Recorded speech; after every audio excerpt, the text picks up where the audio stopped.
Thank you ulit sa mga pinadala ninyo. Nasa round 3 na tayo. The Banter Babes, they lead with 146 points. And Team Hello Universe ay wala pang puntos. Kaya girls, bawi na tayo. Let's call on Miss Universe Philippines 2024 runner-up na si Billy at ang host and actress. Napakagaling na actress na si Maricar. Let's go, Maricar and Billy.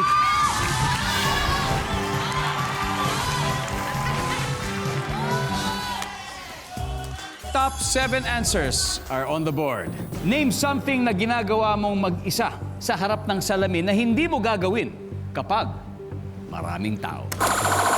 Billy, Kausapin ng sarili. kausapin ang sarili. Services. Yup, Maricar. Ano pa kaya? Umiyak. Umiyak. Nandyan ba ang umiyak? Wala. Ito na, makakabawi na sila Billy, pass or play. Play! Alright, let's go Team Hello Universe.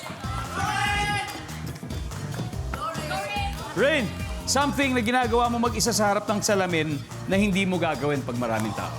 Mag-floss. Pagtanggal ng tinga. Oh, mag-floss, tama. Magtinga. Mag-floss, wala. Kaya, something na ginagawa mo mag-isa sa harap ng salamin na hindi mo gagawin pag maraming tao. Mag-toothbrush. Survey says... Banter Babes, get ready. Baka ganun. Yazini, something na ginagawa mo mag-isa sa harap ng salamin na hindi mo gagawin pag maraming tao. Maghilamos. Kung may mag-toothbrush, baka may maghilamos. Nandiyan ba yan, survey? Wala rin. Eto na. Eto na. Sure na. Sure na. Final answer. Alam na. Janina, ano kaya? Just a suggestion. Okay, maghubad.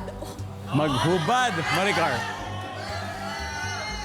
Magkamot ng maselan na parte ng katawan. Magkamot. Bianca. Sumayaw. Sumayaw. Ashley, something na ginagawa mo mag-isa sa harap ng salamin na hindi mo gagawin pag maraming tao. Siyempre, maghubad. Maghubad. Survey says.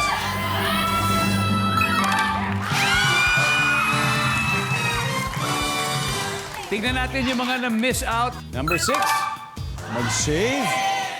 Number 5, sumayaw.